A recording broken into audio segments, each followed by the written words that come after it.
ZEE5 app download করুন আর দেখুন সম্পূর্ণ এপিসোড একদম বিনামূল্যে। সিটুকাই, এটা আমরা, এটা আমাদের পার্টি, আর এটা আমাদের পার্টি থিম।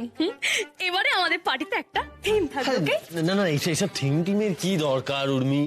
দরকার নেই কোনো এইসব ঝুট ঝামেলার থেকে এমনি ঘরে বসে সেলিব্রেট। কে বলেছে তোমাকে যে থিম মানে ঝামেলা? আরে বাবা, থিম ইজ নাইস। তুমি বলো তো আমাদের পার্টিতে আইডিয়ালি কি থিম হওয়া উচিত? বাহনদেব। দেখো টুকাই বাবু, বাহনদেবের জন্য আমাদের দেখা, বাহনদেবের জন্য আমাদের কালেকশন, ইভেন বাহনদেবের জন্য আমাদের বিয়ে। তো এবারে আমাদের পার্টিটাতে ট্যাক্সি থিম হবে। হ্যাঁ মানে না, কিন্তু আমি বলছিলাম যে আমরা যদি ঘরে বসেই অ্যানিভার্সারিটা সেলিব্রেট করি তাহলে সেটা আরো ভালো হবে না? আজ বাজে কথা বলো না তো। শোনো, পার্টিতে একটা থিম থাকবে, থিমের পার্ট হয়ে গেল, তারপর আমরা পার্টিতে গেমস খেলবো, খুব মজা হবে। কি বলছে যাতা গেম খেলবে নাকি? তুমি কি বাচ্চা হয়ে যাচ্ছ দিন দিন? গেম কি খেলবো? আরে আমি অন্তাক্ষরীর কথা বলছি, গানের লড়াই খেলবো না? বুঝে না? অন্তাক্ষরী? হ্যাঁ। হ্যাঁ অন্তাক্ষরী খেলবো, তার জন্য পার্টির কি দরকার? তুমি অন্তাক্ষরী খেলবে তো? চলো উঠোনে চলো, আমি এক্ষুনি সবাইকে ডেকে জড়ো করে আরে না রে, এক্সাইটমেন্টের জন্য বলছিলাম, এক্সাইটিং তো কিছু একটা করতে হবে। আচ্ছা কিছু বাদ দাও, পার্টি ক্যান্সেল। ভাই হ্যাঁ আমরা বেড়াতে যাবো। বলো কোথায় বেড়াতে যাবে? গঙ্গার ঘাটে যাবো। আচ্ছা ঠিক আছে, আমার একটা প্ল্যান চলে এসেছে, প্ল্যান এসে গেছে। দেখো দেখো দেখো, আমরা হাওড়া ব্রিজে যাবো, ঠিক আছে? গঙ্গা দিকে মুখ করে রেলিং এর উপর উঠে বসবো, তারপর পা দুলিয়ে দুলিয়ে হাওয়া খেতে খেতে গঙ্গা এনজয় করবো। কি সুন্দর। আর পেছন থেকে পুলিশ এসে কলারটা ধরে আমাদের লকআপে পুরো দেবে, আমরা অ্যানিভার্সারিটা লকআপে সেলিব্রেট করব। বেশ ভালো প্ল্যান। না, রাইট, চান্স আছে, কারণ আমরা পিছলে গঙ্গায় পড়ে যেতে পারি। ফাইন, আমরা দার্জিলিং যাবো, মেলে ঘুরবো, ঘোড়ায় চড়বো, হট চকলেট খাবো। ঘোড়ায় চেপে হট চকলেট খেতে? কি মানে ঘোড়ায় চেপে হট চকলেট খাবে? তো তার জন্য দার্জিলিং কেন যাবে? আরে না, ঘোড়া ওকে কাছে আনছি তোমাকে, ঘোড়ায় চেপে হট চকলেট না টুকাই। দেখ ঠিক আছে, বাদ দে, আমরা ময়দান যাবো, ঘোড়ায় চাপবো, ওখান থেকে পার্ক স্ট্রিট যাবো, তারপর পার্ক স্ট্রিটে গিয়ে হট চকলেট খাবো। ফাইন। কত দূরে যাওয়ার দরকার কি? সামনেই ধাপার মাঠ আছে, ওখানে চল। হ্যাঁ যেতেই পারি, ধাপা তো নাইস, আমি কখনো ধাপায় যাইও নি, নতুন কিছু এক্সপ্লোর করতে পারবো, খুব ভালো হবে। চলো চলো ধাপার মাঠে যাবো। হ্যাঁ ঠিক আছে মানে যাবো, সবকিছু আমরা একটু মানে ধীরে ধীরে করি। আর আমি একটা জিনিস বুঝে গেছি জানো তো, তোমাকে যদি কোনো প্ল্যান করতে দিই তাহলে তো সেটা হয়ে গেল আর কি। মানে একটা বছর অ্যানিভার্সারির প্ল্যান করতে দিয়েছিলাম, তুমি একেবারে আগামী 100 বছরের অ্যানিভার্সারির প্ল্যান করে ফেললে।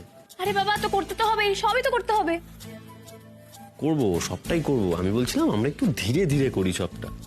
প্রথমে অল্প অল্প করে আমরা ঘরের মাঠে যাই, তারপর আমরা একটু দার্জিলিং যাই, সেখান থেকে না হয় দূরে কোথাও যাব কখনো। শোনো, আমার মাঝে এরকম একটা সিচুয়েশন, আমিও নিজেকে কিচ্ছু নষ্ট হয়নি।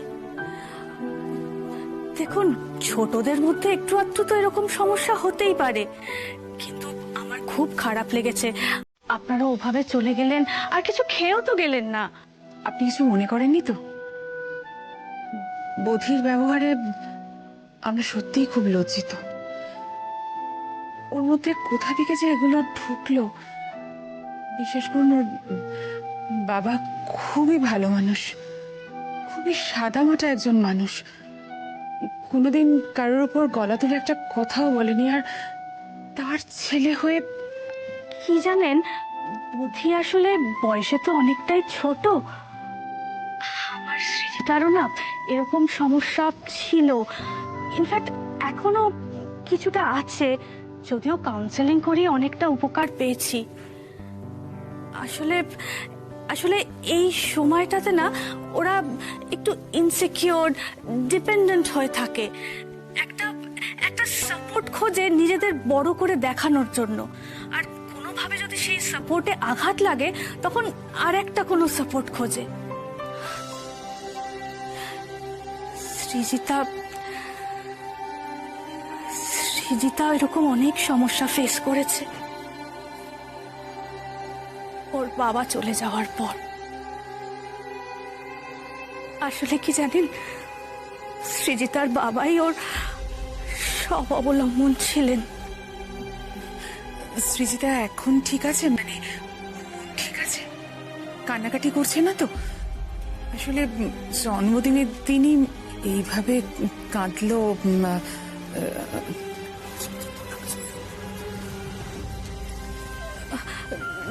না ছিচি, এভাবে বলে আমাকে লজ্জা দেবেন না।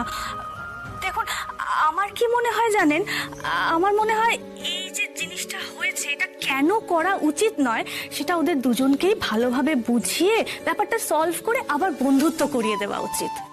হ্যাঁ, সেটাই ঠিক। মানে দেখুন, বেশি দিন ধরে এটা যদি আবার ওদের মাথায় ঘোরে না, ওদের মনের ওপর তো একটা চাপ পড়বে। এবার বরং আপনারাই একদিন আমাদের বাড়িতে আসুন, আমাদেরও ভালো লাগবে। কালকের রোববার, এই আমি বদির বাবা, কালকের রোববার, কালকে চলে আসুন না। আরে বাবা, একটা অনুষ্ঠানের পরের দিন বাড়িতে কত কাজ থাকে বলো তো।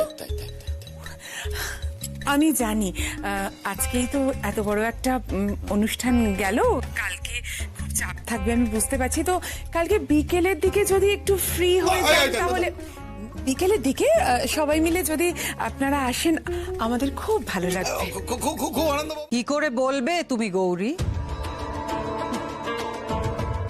যে কথাগুলো তুমি বলার কথা বলছো তার জন্য তো সাহসের প্রয়োজন। সে সাহস তো তোমার কাছে নেই। কিন্তু খবরদার গৌরী, ভবিষ্যতে ভুলেও কখনো শৈলমার সঙ্গে টক্কর নেওয়ার কথা মাথাতেও এনো না তোমার। ভবিষ্যতের কথা আমি বলতে পারবো না শৈলমা, তবে আমি আগে কেন বলিনি জানেন বাবা? কারণ মানুষ আপনাকে অন্ধ বিশ্বাস করে, আপনার বুজরুকিকে সত্যি ভাবে। আর আমি এটাই বোঝার চেষ্টা করছিলাম যে আপনি মানুষের সাথে এতটা তঞ্চকতা কেন করেন। কিন্তু এবার আমি সবটা বুঝতে পেরেছি। মা আমাকে পথ দেখিয়েছে। আর আপনি শুধু মানুষের সাথেই নয়, মায়ের সাথেও তঞ্চকতা করেছেন। মায়ের নাম ভাঙিয়ে ঝুড়ি ঝুড়ি মিথ্যে কথা বলেছেন। মা কিন্তু এত পাপ কখনোই সহ্য করবেন না ধুরজুটি বাবা। অন্যের দিকে আঙুল তোলার আগে আয়নার সামনে দাঁড়িয়ে ভালো করে একবার নিজেকে দেখে নাও গৌরী, যে তুমি কি কি করেছো। দাঁড়িয়ে দাঁড়িয়ে বড় বড় কথা বলছো তুমি। এত কিছু হয়ে গেছে, জলের মধ্যে আগুন জ্বলে উঠেছে, কত কি ঘটে গেছে। ছি ছি ছি ছি ছি ছি ছি ছি ছি ছি ছি। এত কিছু, তারপরও তুমি এখানে দাঁড়িয়ে দাঁড়িয়ে কথা বলছো। নিজে দোষী হয়ে তুমি অন্যের দোষ ধরতে এসেছো। তুমি তো বিরাট মিথ্যেবাদী গৌরী। আমি মিথ্যেবাদী? তাহলে তো এই কথাটাও মিথ্যে শৈলমা, যে আমি নকল হীরের ব্যাপারে শুনেছিলাম আর সেটা নিয়ে মিথ্যে কথাও বলেছিলাম, তাই তো? কি বলছো কি তুমি? তুমি জানো তুমি যা বলছো তার মানে কি? বিশ্বাস করুন ছোট দাদু, আমি সত্যি সেদিন কিচ্ছু জানতাম না। আমি যতটুকু শুনেছিলাম আমি ততটুকুই বলেছিলাম। কিন্তু আজ যা আমি শুনেছি তা কোনোভাবেই মিথ্যে হতে পারে না। ধুরজুটি বাবা নকল গ্রহরত্নের ব্যবসা করে।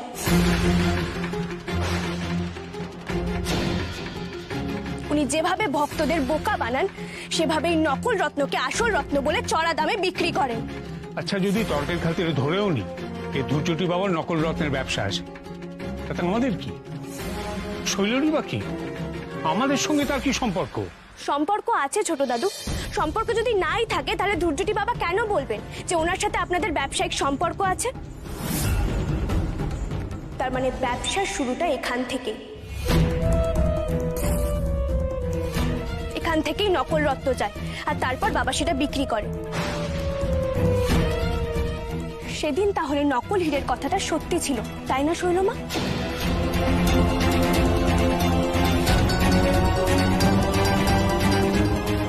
সর্বনাশ, গৌরী তো দেখছি সব জেনে গেছে, এমনকি নকল রত্নের ব্যবসাটা পর্যন্ত।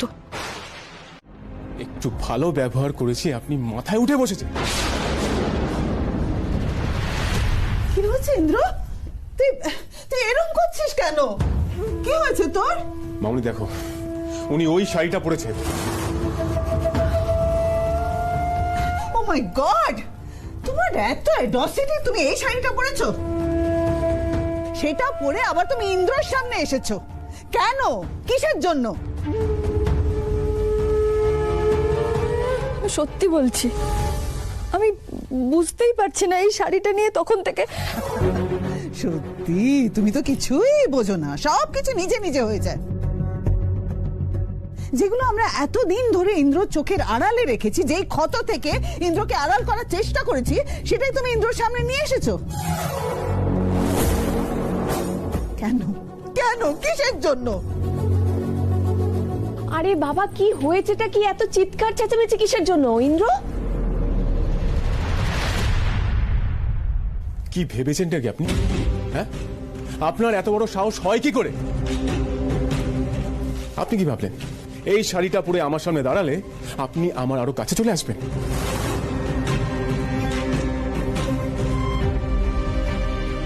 ভুল ভাবছেন, সবটা আপনি ভুল ভাবছেন, বুঝতে পেরেছেন? দাদা ভাই, তুই মিতুলকে কিছু বলিস না, আসলে আমি। চুপ! তুই আমাদের মধ্যখানে একটা কথা বলবি না। ইন্দ্র, কি হচ্ছে কি? আমি লক্ষ্য করে দেখছি মিতুলের প্রতি তোমার ব্যবহার দিন দিন খারাপ হয়ে যাচ্ছে। সত্যি দাদু ভাই, যে মেয়েটা তোমার ভালো চেয়েছে, এই পরিবারের ভালো চায়, তাকে তুমি। দাদু, ওনাকে আমার ভালো চাইতে কি আমি বলেছি? তাহলে কেন উনি করছেন? আগ বাড়িয়ে এমন কাজ করেন কেন যেতে আমার সমস্যা হয়? কি হলো? আপনি চুপ করে আছেন কেন বলুন? আপনি এই শাড়িটা কেন পরেছেন? কেন পরেছেন এই শাড়িটা? আপনি কি ভাবলেন এই শাড়িটা পরে আমার সঙ্গে দাঁড়ালে আমি আপনাকে বউ হিসেবে অ্যাকসেপ্ট করে নেব? আপনি খুব ভুল ভেবেছেন, খুব ভুল ভেবেছেন।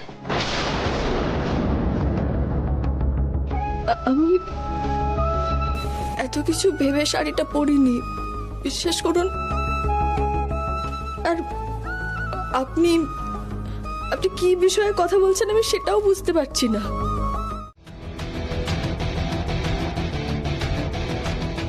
এই কোম্পানির নাম চেঞ্জ হচ্ছে না। আমি বিক্রম দস্তিদার, জিসি দত্ত অ্যান্ড সন্সের এমডি হিসেবে বলছি, এই কোম্পানির নাম কোনোদিন বদল হবে না।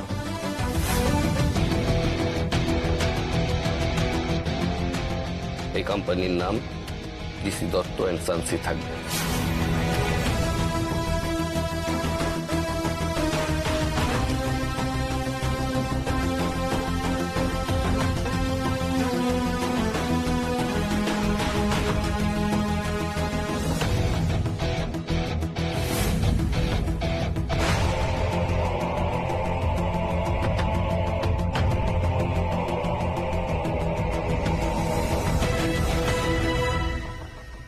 বিথি, কি হয়েছিল? সবটা পরে বলবো মণিমা, এখন এই ঝামেলাটা একটু মিটে যাক। আপনার দাদা তাহলে কেন এই কোম্পানির নাম বদলের কথা বললো? কেন এই হোর্ডিং বদলাবার ব্যাপারটা করা হলো, যদি সব একই থাকবে?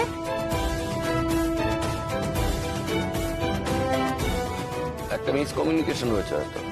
আমি কখনোই চাইনি জিসি দত্ত অ্যান্ড সন্সের নাম কোনোভাবে পরিবর্তিত হোক, কারণ জিসি দত্ত অ্যান্ড সন্স এই নামটা আমাদের পরিচয়, আমাদের ভিত্তি। আমরা এগিয়ে যাব নিশ্চয়ই, কিন্তু আমরা বদলাবো না। আমাদের ভিত্তিকে ভুলে আমরা কোনোদিন বদলাবো না।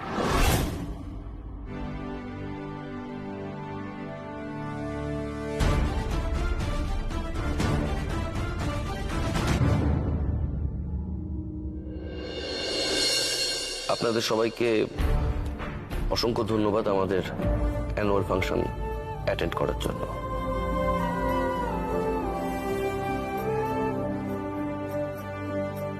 তুমি কেন বলেছিলে বিক্রমের সঙ্গে তোমার কথা হয়ে গেছে? বিক্রম তো অন্য কথা বলছে। যা জিজ্ঞেস করার বিক্রমকে জিজ্ঞেস করো। বিক্রম, আসতে।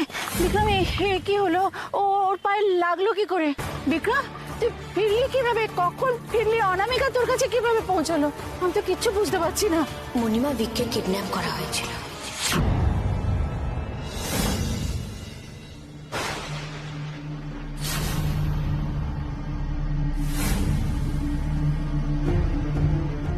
ও এখানেই ছিল। কে? ওনাকে তো দেখে মনে হলো বাংলা ইংলিশ দুটোই জানে, উনি তো বাংলাতে কথা বললে নিবেন, তো লক্ষ্মীদি যেটা প্রেজেন্টেশন করবে সেটা বাংলাতেই করবে, উনি ইংলিশে ট্রান্সলেট করে নেবে। অমনি সবেতে মন্তব্য করতেই হবে। তুমি কি বুঝবে কিসে অসুবিধে হয় আর কিসে অসুবিধে হয় না? নিজে চারটে ফটফট করে ইংরেজি বলতে পারে বলে ভাবছে দিগ্বিজয় করে ফেলেছে, আর যেন কেউ কোনোদিন ইংরেজি শিখতে পারবে না। আমি আবার এটা কখন বললাম? আমি বলতে চাইলাম এত তাড়াতাড়ি তোর ইংলিশ শেখা পসিবল না, তাও আবার এই বয়সে। বয়স মানে? তুমি আমায় বয়স নিয়ে খোঁটা দিচ্ছ। আমি এই বয়সে যা যা করি তার এক অংশও তুমি করে দেখাতে পারবে? বয়সে আবার কি, বয়সে কি এসে যায়? হ্যাঁ, আমি যদি কথা বলার সময় 5টা শব্দ ব্যবহার করি তার মধ্যে 3টে বাংলা 2টো ইংরেজি থাকে। I can tell English.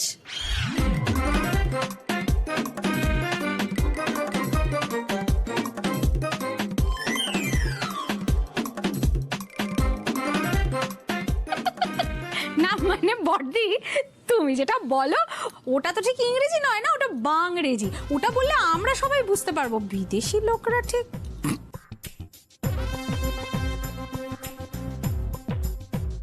এই ছোট, চুপ কর না রে। দীপ্ত আছে না, কিভাবে বলতো? এই শোন ছোট, যেটা জানি জানি, যেটা জানি না আমি শিখে নেব। ও মামা, বলছি যে বোনটি তো আমাদের থেকে বেশি ভালো ইংলিশটা জানে। দেখো আমরা তো বাংলা মিডিয়ামে পড়েছি, অত ভালোভাবে ইংলিশ বলতে পারি না। তুমি ওর কাছ থেকে শিখে নিও না। আবার না না না, আমি কাউকে ওসব শেখাতে পারবো না, যার ব্যবসা সে বুঝে নেবে। না, কাউকে কিছু করতে হবে না। আমার কাছে ঢিল এসেছে, আমি লক্ষ্মী দাস, আমি কাজটা পেয়েছি, আমি ইংরেজি শিখবো, আমি ইংরেজি লিখবো, আর আমি ওইটা কি বললি দেবা, কি বানাবো? প্রেজেন্টেশন। তোকে বলতে বলেছি? না না মা, ভাই ঠিকই বলেছে। বলুক, তুই আবার বল। হ্যাঁ মানে ওই তো প্রেজেন্টেশন। হ্যাঁ, আমি ওই প্রেজেন্টেশনটা ফট করে বানিয়ে ফেলবো।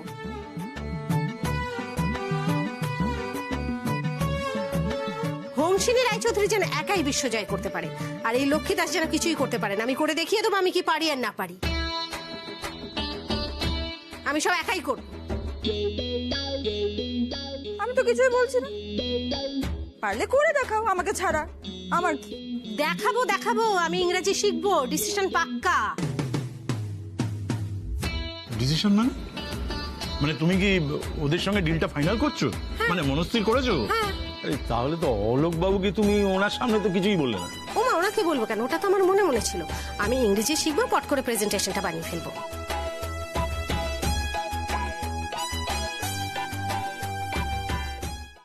লাজে রাঙা হলো নতুন বর্গ, ফুলসজ্জা হবে এই রাতে, ফুলসজ্জা হবে এই রাতে। ও তোরা তালি দে, নতুন বর এলো যে, ও তোরা তালি দে, নতুন বর এলো যে। আচ্ছা আচ্ছা আচ্ছা আচ্ছা। তা রুদ্রবাবু, এই ফুলসজ্জার ঘরে প্রবেশের আগে আপনার মনের অবস্থাটা ঠিক কিরকম সেটা যদি এই হল্লা পার্টির উদ্দেশ্যে একটু বলেন। রাজীব থামবে এবার, সে সকাল থেকে ঠাট্টা আর কি চলছে, এবার তো থামো। নো নো রুডিদা, নো ঠাট্টা, we are being very serious. Serious? হ্যাঁ হ্যাঁ, আসলে কি বলতো, তোমার আর নিপার নেচার এতটাই আলাদা যে আমরা একটু নার্ভাস হয়ে আছি, আর কিছুই না। ও গড। হো, আচ্ছা, তো এটা নার্ভাসের লক্ষণ। আমাদের এই স্বভাবের পার্থক্যটাই নজর এলো তোমাদের? ওই সিডার মিঠাইয়ের কথাটা তো বলছো না? ওদের ব্যাপারে নার্ভাস ফিল করনি? কি বলছো নার্ভাস ফিল করিনি? মানে যথেষ্ট নার্ভাস ফিল করতাম। আরে বাবা, ওদের মিলমিশ করানোর জন্যই তো এই হল্লা পার্টির জন্ম হয়েছিল। সর্বক্ষণ আমরা নার্ভাস হয়ে থাকতাম, তার মধ্যে আমাদের সিদ্ধানন্দ মাঝে মাঝে প্রচন্ড চটেও যেত। যাক, এখন আর ওইসব ভয়ানক দিনের কথা মনে করার কোনো মানেই হয় না। শোনো না, আমার আর মিঠাইয়ের মিলনটা ঘটানোর জন্য তোমাদের কোনো উদ্যোগ নিতে হয়নি, ওটা হওয়ার ছিল তাই হয়েছে, ঠিক আছে? কি হয়েছে? You are being so ungrateful brother. তুমি হল্লা পার্টি কন্ট্রিবিউশন মানবে না? না। ঠিক আছে, মিঠাই তো মানবে। সত্যি দাদা ভাই, এটা মানতে পারলাম না। মিলন নাকি হওয়ারই ছিল? কি যে বলিস না তুই। এই শোন, তুই ডিসাইড করে নিয়েছিস না সব কথায় তুই নাক গলাবি? হ্যাঁ শোন না, তোর আর পিঙ্কিজির যে বিয়েটা হয়েছে না, তার পিছনে হল্লাপাটি একটা মেজর কন্ট্রিবিউশন ছিল। তারপরে এই যে স্বামী রাতুল আনন্দ আর শ্রীতমা, ওদের মিলনটা যে হয়েছে না, তার পিছনে আমার প্রজেক্ট ছিল, আমি শুরু করেছিলাম। আমার আর মিঠাইয়ের ব্যাপারটা আলাদা, ইটস ডিফারেন্ট। হ্যাঁ তাই নাকি? তোদের ব্যাপারটা তো কিসে আলাদা শুনে বল। কিসে আলাদা রাজীব দা? হ্যাঁ মানে আলাদা মানে হচ্ছে, আমি তোমাকে বলছি, মানে ধর এই যে তোদের যে বিয়েটা হয়েছে তার মধ্যে কত ইভেন্টস ছিল, মানে এসকেপ করতে হয়েছে, ডিসগাইজ, তারপর গোডাউনে বিয়ে, তারপর রিসেপশন, আর ফাইনালি আমরা ফাইনাল অনুষ্ঠানে এসে পৌঁছালাম। তাই আমি সবাইকে রিকোয়েস্ট করছি, প্লিজ এই ফাইনাল প্রেজেন্টেশনের উপরে কনসেন্ট্রেট করো, আমাকে আর তুফান মিলকে সবকিছুতে টেনো না। রাজীব দা, আমি জানি তোমার কিছু বলার আছে, তোমার মুখটা দেখে বয়ে যাচ্ছে, প্লিজ বলে দাও কি বলার আছে। বাহ, কি অসাধারণ স্পিচ, অপূর্ব। এই সবাই হাততালি দাও। ওদের বিয়ের ব্যাপারে, ওদের মিলমিশ হওয়ার ব্যাপারে আমাদের নাকি কোনো কন্ট্রিবিউশন নেই। কত প্রজেক্ট যে রাজীব কুমার করেছে তা গোপালই জানে। ঠিক আছে, এখন সেই বিয়েটা সম্পূর্ণ ন্যাচারাল হয়ে গেল। বেশ বেশ, ওপরে গোপাল আছেন, তিনি সবকিছু নোটিস করছেন। এই যে ভাই রুদ্র, শোনো শোনো শোনো শোনো, তুমি যেন আবার তোমার এই বন্ধুর মতো অকৃতজ্ঞ হয়ে যেও না, বুঝতে পেরেছো? ও বাবা রাজীব দা, তুমি না পয়েন্টে এসো। আরে এসিপি স্যারকে একটু বোঝাও না, ভিতরে ঢুকে কি বলতে হবে নিপাকে, মানে নিপার সাথে তো আর পুলিশ অ্যাকশন নিয়ে ডিসকাস করতে পারবে না, তাই না? ইটস গোনা বি বিয়ার। ঠিক ঠিক ঠিক ঠিক। রুনিদা কি করবে ঠিক করেছো? আর তারপর কি হচ্ছে? তারা ফিরলো, ফেরার পরে তাদের বরণ করে ঘরে তোলা হচ্ছে।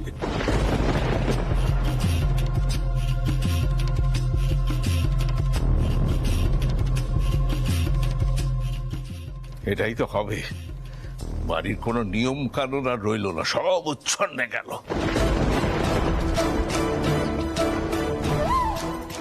এই সহ্য করতে হচ্ছে আমার এই বোঝার। এই মেয়ে কি বললো, এই নাকি সব নিয়ম কানুনে বাড়ির মানবে। আমারই ভুল হয়েছিল এই মেয়েকে বিশ্বাস করা। সুরমণ্ডল এইভাবেই প্রতিশোধ নিচ্ছে তাহলে।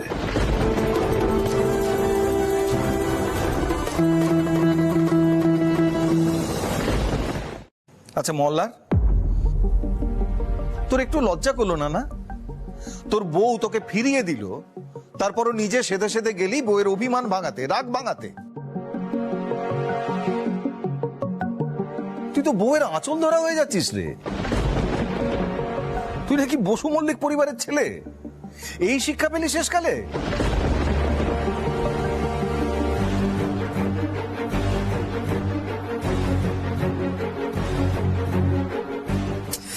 আচ্ছা কাকা, ভালো কোনো ঘটনা ঘটতে দেখলে তোমার খুব সমস্যা হয় না? মানে এই বাড়িতে জঘন্য কোনো ঘটনা ঘটতেই হবে। আচ্ছা মল্লার যদি রঞ্জার অভিমান ভাঙিয়ে সসম্মানে এই বাড়িতে নিয়ে আসে, তাতে ক্ষতিটা কি? কোথায় সমস্যা?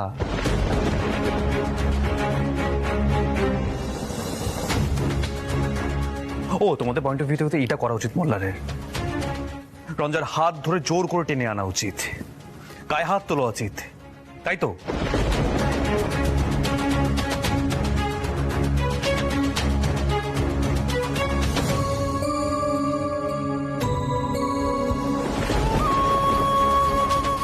তারপরেই তো ওকে বলা হবে পুরুষ মানুষ, বসু মল্লিক বাড়ির ছেলে, তাই না? এটাই তোমরা ভাবো, তাই তো? বউদের বুঝি এইভাবেই সামলাতে হয়, তাই তো কাকা?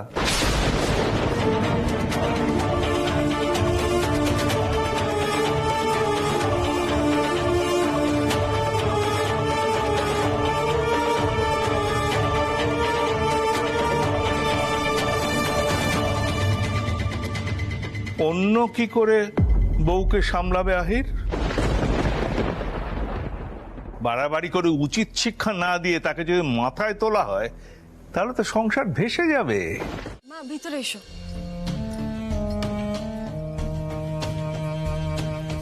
রুদ্র এদিকে। হ্যাঁ এই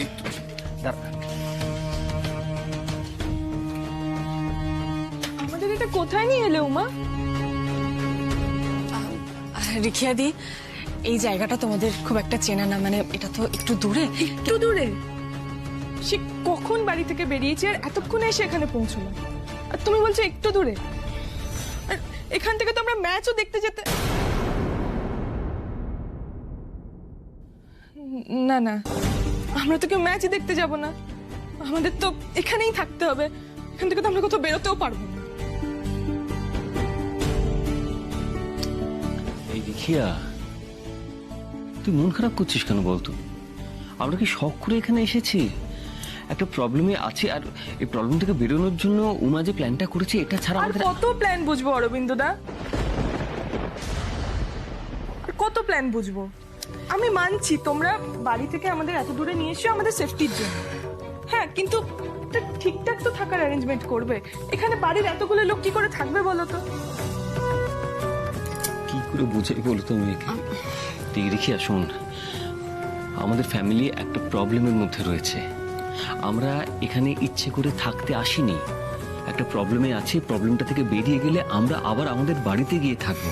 কয়েকটা দিনের ব্যাপার বাবা, কয়েকটা দিন একটুখানি কষ্ট কর প্লিজ। বড় মা, এই জায়গাটায় থাকতে তোমাদের খুব কষ্ট হবে, অসুবিধা হবে?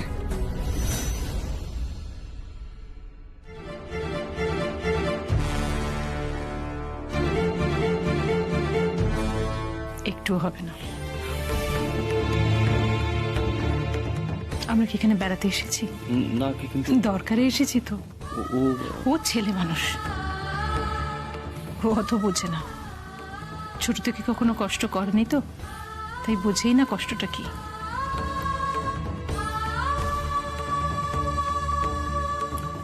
কিন্তু তুই আর উমা যখন এই জায়গাটা সিলেক্ট করেছিস, নিশ্চয়ই ভেবেচিন্তেই করেছিস।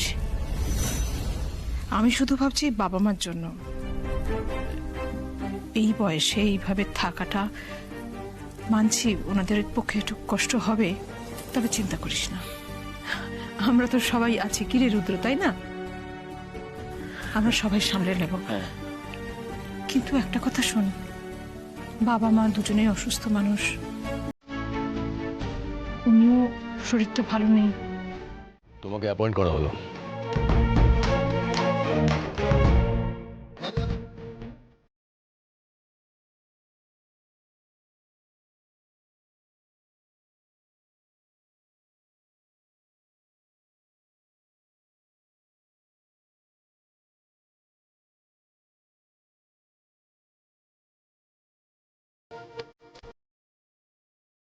Thank you sir. আমি এটা খুলে দেখতে পারি? Sure, all yours.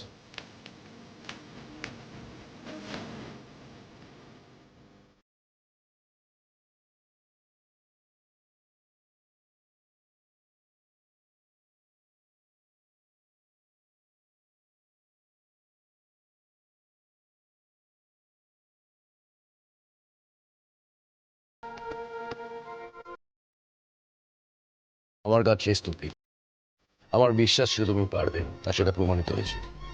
ভবিষ্যতে যেন এটা বজায় থাকে।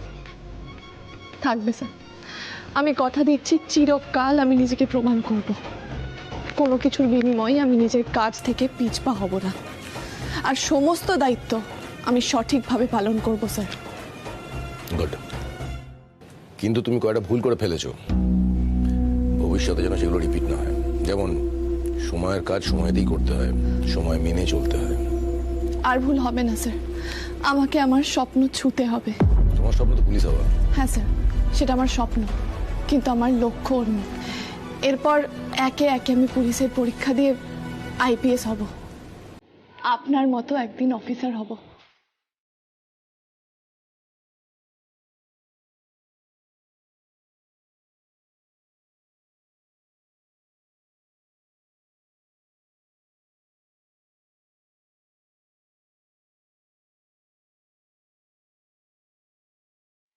ভালো লাগলো, কারণ আমার স্বপ্ন ছিল যে আমার ভবিষ্যতের প্রজন্ম আমার মতো হতে চাইবে।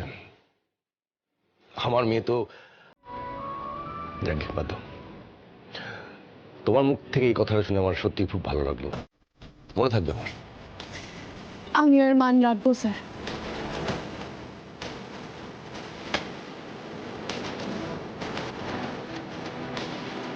আমি পেরেছি অর্জুন, আমি পেরেছি মা, আমি পেরেছি। জি5 ডাউনলোড করুন আর সব এপিসোড দেখুন একদম ফ্রি।